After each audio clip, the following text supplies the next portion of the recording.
ngendek nembakan orang Amerika ulah cakir ulah ke Amerika ing pararae aku hari ger digempuran ISIS kan Islam keneh nu anu hancur mah di Irak geus hancur deui berarti di mana aya ISIS digempur ku Amerika nu hancurna Islam deui nah ku hari keur meujeuna kos kararieu lah kaayaanana ieu ISIS pohara jasa cuman geus loba nu beunang katembak lah anak buah nama tinggal ieu nu aslina nu hese jasa di mana nya aya ditembak di mana aya nya dibom sedengkeun nya babarengan jeung Islam nah kuari keur eueuh di tangan di Syria eueuh di Palestina eueuh di Mesir eueuh keur kabeh ge di Baghdad ditembak dibom eueuh ternyata aya di Cikupa mantak sing ada eta Cikupa sing ada di Citra sehingga ada besi aya bom nyasar ka dieu. Geus ulah sok kuling ka Citra, loba tukang jagong di dieu sing ade.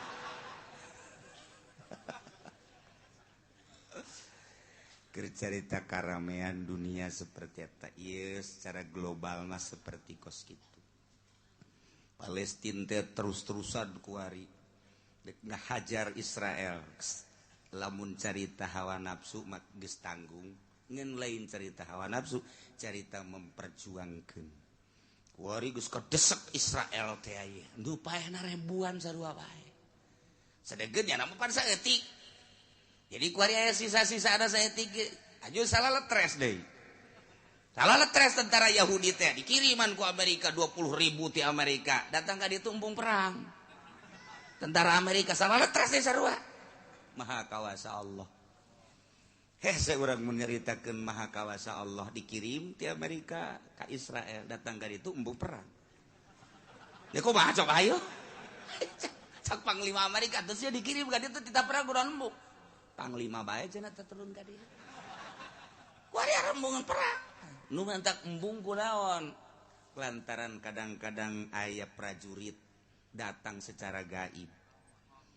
Langsung nembakan kente ditembak kabeh saparo aya ngobrol jeung disingsieuna deuk kumaha teh stresna perang sia hayo sia neraka dihareupeun sia nyana kan bingung stres lah nu aya satu kadua boga senjata anu 2 kilometer leuwih bisa nembus ieu Palestina aneh 2 kilo geus tenang-tenang we kieu tentara Yahudi teh dihajar ti jauh cep golepak coba cek nu sejen ti pan ieu jauh amat ternyata diberitakeun bahwa sejarak 2 kilometer lah ieu penembakna ji enjana keur kikian-kikian goler deui cek babaturan atuh ingkung mah hayu stres lumpat deui ji teh batak salah letres kabeh mantak masya Allah di ditu mah stres ge perang di urang mah stres teh ditinggalkeun ku pemajikan stres sarua bae Waalaikumsalam dari mana mas baru cenah kula ti anu kunaon ieu ka dieu manta cai kiai kunaon pamajikan kula milu mudik cenah teu bebeja deui wah stres ku hari pamajikanana milu mudik jeung batur tanpa bebeja ka salakina bodoh teu lalaki kos kitu pamajikan milu mudik jeung nu sejen kawin 3 sakaligus. Yo, peleran sama budak. Lo ayo jajarkeun. Pamajikan datang teh si mana sia? Milu mudik jeung sa nya tah aing 3 geus kawin deui tah. Geus. Stres kan pamajikanana. 2 stres salaki dan suami stres duanana. Macem-macem sebab stres. Nah iya sepanjang Ramadan kemudian Syawal urang mah ngeunah dahar ngeunah nginum ngeunah sare mudik ka Jawa Tengah Jawa Timur nu kaseberang balik deui ka dieu di batur mah keur mempertahankan sejengkal tanah supaya ulah beunang ku Yahudi pararaeh anak incuna jol bae kamari tanpa diundang orang Palestina datang ka dieu pan model eta aja bangunna tenang we nyaritakeun perang ya perang mah biasa bae cenah syuhada yang telah gugur sudah duluan ke surga caknya yang di Indonesia mah yang menonton belum tentu ke surga beneran sih yang ngomong ya. Tenang. Dek naon teh jadi orang Palestina ka dia dititah ku guru teu sambaraga jadi. Boga guruna di Mesir, boga guruna di Afrika, boga guruna di Palestina, di ditu nu guru kahiji Palestina, kedua Mesir, tilu Afrika, keopat aya di Indonesia, kemudian masih kene aya di Yaman, mantak engkenya na bakal ka Yaman ka guruna deui. Nah ieu datang ka dieu titah nempo nyana ku guruna sarua. Dianterkeun embung. Jangan maka datang ke dia sorangan, balik sorangan. Wallahu alam. Palestina apakah dekat pengodokan? Ya orang itu tahu misteri ya itu tamu. Wallahu alam atuh buahnya buah henteu ya teu nyaho urang mana di mana cicingna di mana dumukna guruna ditanya saat teu ngamejakeun rahasia cek dan. Tuh engke bakal datang deui ka dieu ceukna kumaha diperintah ku guru. Urang teu ka Palestina tapi urang Palestina nu ka dieu. Aya naon di Palestina? Di Palestina teh aya Libanon, terkenallah Lubnan. Gunung Lubnan eta teu terlalu luhur, didinya lah perkumpulan para aulia Allah sadunya. Setiap ayana naon kumpul nunggu perintah ti Gusti Allah. Nempetak perang Palestina kuari mun ku urang dijabarkeun loba keanehan-keanehan. Geus puguh bom-bom anu ditikrek-tikrekeun ku nu gaib berupa kuda, lain hiji lain dua bom. Kapal gitu keneh nu diluncurkeun tanpa awak ditepak wae kitu ngaguling ragag. Bingungeun Yahudi. Aya deui ketika perang aya nu merean bae korma, jelema ti mana meureun datang. Aneh. Ketika perang kan lapar jol bae jelema lain make pakaian tentara make pakaian biasa mawa salipi kan salipi mah apa no teh mah urang saketi meureun teh mawa salipi ya enggak babagi korma deuk model atuh pada teh di Libanon mah di Palestina mah aneh dibabagi kunyana eta prajurit jeung tentara bingung jelema ti mana eta mawa korma muncul teu make pakaian tentara sedangkan teu bisa asup orang asing maka dinya makanan ge sulit tapi nyana bisa ngababagi ke geus beres dibabagi caina sering saeutik di inuman kunyana ke eueuh deui deuk kumaha coba ieu mawa bener-bener bawa salipi ya mah Cameron gitu tah ya Allah ya Rabbi masalah kajen kuku mah ge mun lain urang saketi kajen kuku mah ge urang kadu merak eta atau kado hejo aneh kan anu di jero nu katutupan di terowongan eta teh kapan di barere kormana sapoe teh hiji jadi sabelah isuk-isuk sabelah deui jang sore di dalam bulan puasa jang buka setengah jang sahur setengah eta teh korma hiji geus dipersiapkeun sedengkeun cai makan eueuh cai mah teu dibere teu nginum makan hese keanehanana ketika hendeuk nginum eta batu-batu kalaluar cai teu diberitakeun ya ka urang leg-leg ku sia TV berita kos kitu aya teu eueuh ayo ku sia leg-legan teh TV HP nu aya cangcut malulu puguh di HP mah oh berita-berita kos kitu keanehan Palestina emang kumaha gitu Masya Allah. Oh, ketika aya nu ngahalangan eta teh mobil tank baja, jadi jalan teu bisa keluar. Ketika tankna berubah, keluarnya dianggap geus pararae. Lantaran sabulaneun sedengkeun ieu geus 40 poe, begitu kalaluar kaget. Asli apa ririwa? Nah, begitu ditanya asli, kok bisa kuat seperti eta lah. Jadi di jero guha teh aya nu merean korma, aya nu merean cai. Keanehan Palestina emang kumaha montok buki dahsyat bae ngalawan ka Israel teh. Lantaran naon? Orenganan teu kudu aya nu mere, teu kudu usaha ketika Allah kitu deuk mere melalui batu, melalui orang asing dan lain sebagainya. Per detik ieu masih kos kitu. Cara ricing ke lapar jol bae jelema lain orang Palestina, orang luar. mantak cena banget nama orang Indonesia. Beneran aing masih seru sih.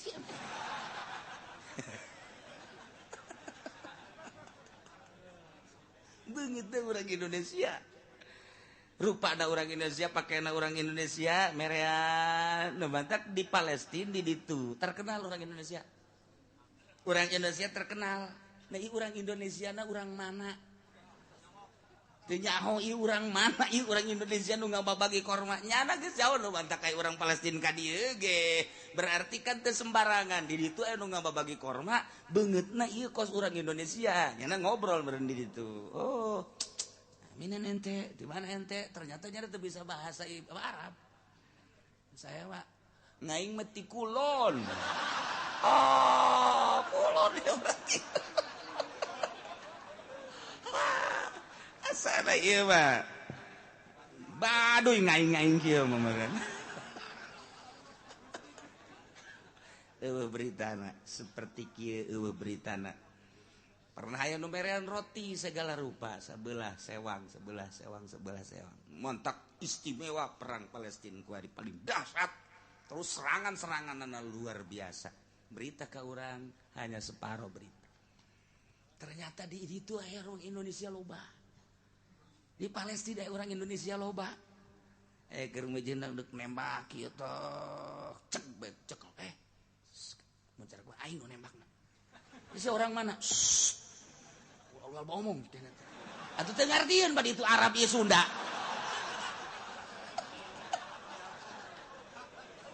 Iya tuh diantep gitu ayo geus. Tembak deu kena.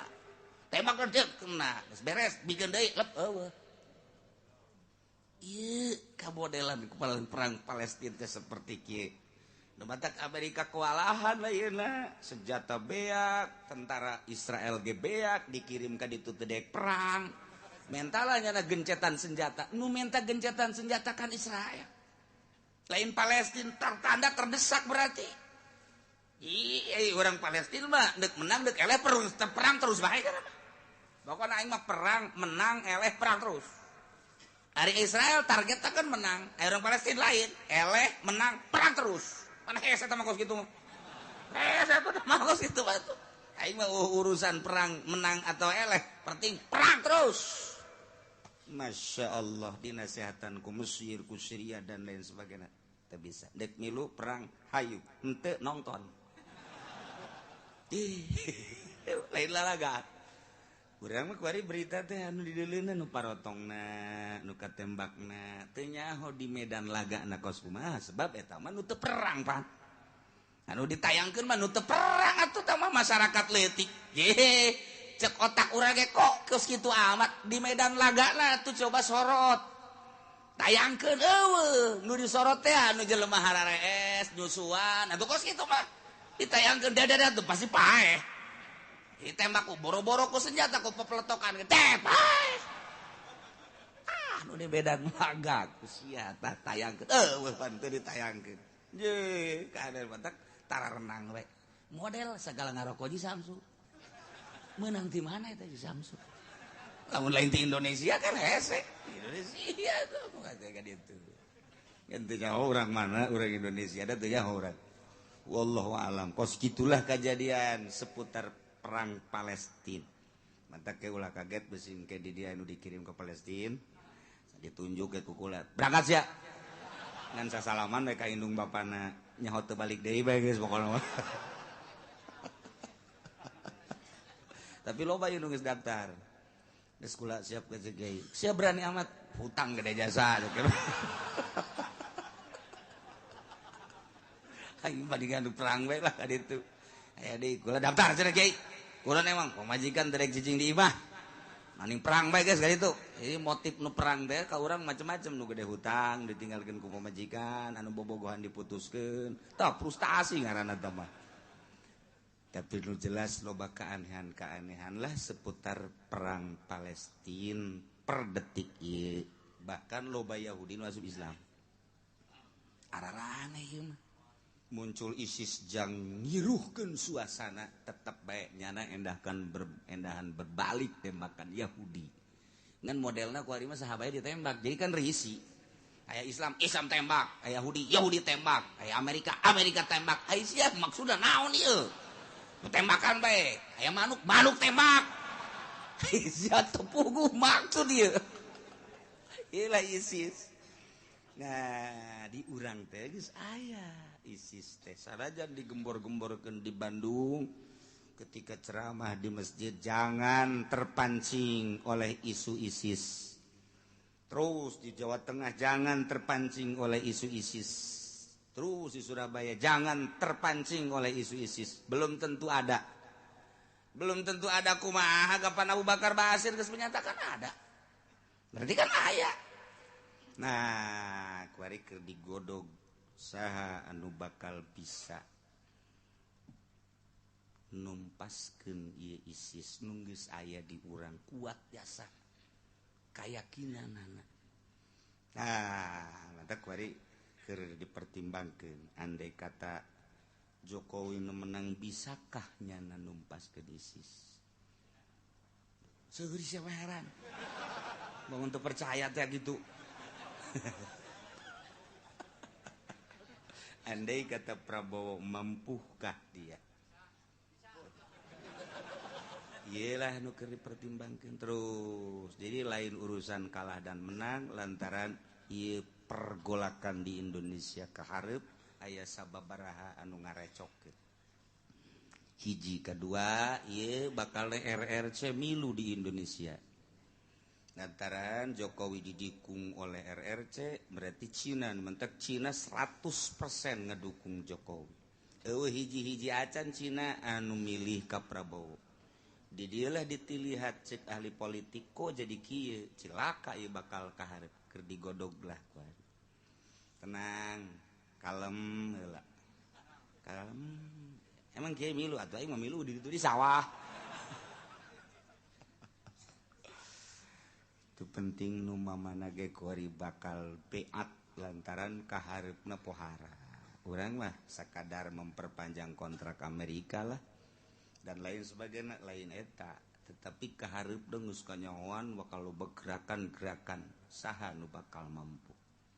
Sebab ieu peperangan berlanjut di ditu. Lamun terus di ditu milu Mesir milu, Syria milu ka Palestina, Turki milu, didinyalah bakal milu sababarahan negara di antarana Indonesia ge luar biasa kan ka Palestina bakal milu. Nah ieu saha ke anu menjembatani mantap kuari nu boga pencak gara siapkeun pencakna jang naon kiai jang ka Palestina lain ngemupuhan bapak bae minimal malah rame ya urusan agak urang menceritakeun negara seperti gitulah encan perpolitikan perekonomianana perbudayaanana. Lamun urang nyaritakeun Inggris. Perang tekan butuh biaya. Israel ngebom Palestina. Butuh biaya. Sabaraha hiji bom. Biayana meuli bom ti mana? Tah eta teh anu ngabiayaan urang. Ketika orang belanja di Lipo kan eta teh boga Bill Clinton. Didinyalah dana dicokot per benda sabaraha persen dibawalah ke Amerika pakai ngebiayaan Israel. Nu dibunuhna Islam Palestina nu ngabiayaan anak urang. Ayo sia lebaran kamari kan baralanja. Indomat teh teu kebunga umat Amerika, dua sekawan Amerika kula pernah dicaritakeun. Ka mana-mana kuari per satu benda aya jatah lah. Jang dua hiji kristenisasi pembuatan gereja di Indonesia, nomor kedua di samping pabrik-pabrik eta Indomat, nomor kedua dana tersebut dikirimlah ke Amerika untuk membiayai Palestina, untuk biayai Israel. Urang murigak bulu kan lamun kos gitu. Satu sisi orang butuh balanja ka Indomat, satu sisi orang di jerona kos gitu. Baheula mah aja pabrik-pabrik ya ikat, ya engsel, ya anu eta teh pan geus kanyahokeun. Di jero nate ya aya dana untuk kristenisasi. Nu digawena orang Islam. Da kumaha deui atuh? Memang kos gitulah perputaran perekonomian jeung perpolitikan. Pantak kuari anu paling ditinjau anu teu pula pilu. Sanu teu pula pilu? Salap. Di Irak aya salapi, di Palestina aya salapi, di Mekah sanajan Wahabi ge aya salapi nu baheula mah Said Maliki terkenal ku ari ku putrana Said Abdullah kemudian di unggal negara salapi teh aya baik. Nah, paling loba salapi teh di Indonesia. Di Indonesia membuah pahara jasa. Di Irak aya tapi terlalu loba. Di Palestina, sanagara Palestina aya hiji doang salapi. Pondok pesantren salapi ngan hiji. Nu lain-lain formal pendidikan non modern. Di Syria di non Yordania. Di Yordania nu sakitu deukeut jasa tah. Ka Palestina teh deukeut, kemudian negara kelahiran para nabi. Neangan nu salapi hese. Neangan nu salapi teh hese. Kula nanyakeun teu nyartieun, kula nanyakeun sababaraha nu ditanya, ayalah nu paham, aya ge hiji dua doang, leutik di sisi saeutik. Eta lah carita salapi nu menjamur mah di Indonesia doang. Mantap ketegeran Indonesia luar biasa. Negara lain mah dijajah ku Amerika. Satahun 2 tahun berubah. Urang dijajah ku Belanda baheula 3 abad. Ditambah ku Inggris, ditambah ku Jepang. Tetep bae mau kaneron bae. Terubah, orang Kulon atuh biasa bae, Kulon kos gitu. Orang Tangerang kos gitu bae. Orang Garut kos gitu bae. Eta dek ngabalikeun budaya pang babari-babarina, tapi di Indonesia mah hese. Hese orang Indonesia mah. Bangun huae. Tapi nya mah kos sireum, cek orang Bandung teh mah sireum ge katincek mangegel. Eta teh pribahasa ulah kieu sireum katincek atuh paeh. Ulah gitu.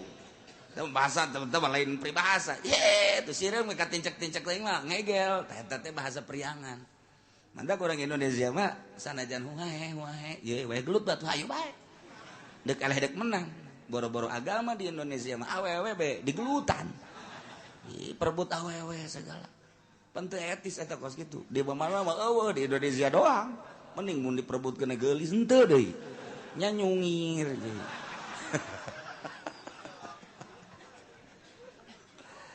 Nah iya seputar orang bulan puasa kejadian seperti kos itu masih berlanjut. Tinggal orang nonton anu bohonganana, nu semina, nu semuna, asli nama tetep hese. Hiji jelema nu ngajelaskeun tentang nu asli. Berita nu asli, urang teh haus sayang berita asli na kumaha. Bagdad kumaha keaslianana ku ari teh nyaho setelah teh aya Gus Dur kabehan di Indonesia kehilangan. Naon sebab sumber berita asli nu sabodo teuing nu penting mah urang kuray mulayan urang tadarru babalik ka Gusti Allah melalui pengajian. Urang cas deui pemikiran urang supaya gairah ibadah urang leuwih mantep, gairah urang leuwih prima, keyakinan urang beuki mantap. Urang mun geus boga yakin ka Allah teu sieun ku lapar, teu sieun ku panas, teu sieun ku situasi jeung kondisi kumaha bae. Hiji bae Allah Subhanahu wa taala. Para jamaah kaum muslimin wal muslimat rahimakumullah, urang keur nyaritakeun masalah kewajiban bayar diat. Kercarita urusan diat ayaan bila qasdin 2 unsur ribut henteu aya maksud ribut. Hiji nomor kedua aya anu boga maksud ngaduanana. Nomor katilu nu boga maksud dengan sahiji, nu hiji boga maksud ribut ngabunuh, nu hiji mah henteu. Geus dicaritakeun kamari hiji-hijina. Mun kuari diulang saurang lamun nu bisa balik, anu henteu bisa teu balik, asana di dieu teu bisa kabehan. Sedengkeun nu teu balik kudu dibere dahar, atuh nyanguna sabaraha kintal. Maning geus bae ulah-ulangan baralik bae kabehan. Riweuh urusan. Ai baheula guru keur sakola SD. Coba kali-kalian. Anu bisa balik, nu teu bisa ulangan deui. Kan kos kitu tah. Ngeunah, geus kula paling ti heula. ngacung garep ngerasa hebat jasa ya hiji kali hiji dua kali hiji dua bisa balik guys sapira kali-kalian hiji atuh oroknya bisa henteu mah milihna nu babari bae nyanyi kula panggan teh heula balik kabeh teh heula balikna kitu maksudna geus bae nu babari Garuda Pancasila beres balik ulah hese guys tah ieu ge lamun saurang-saurang ditanya nu bisa balik nu teu bisa asa teu bisa kabeh ngarendong bae burung di dieu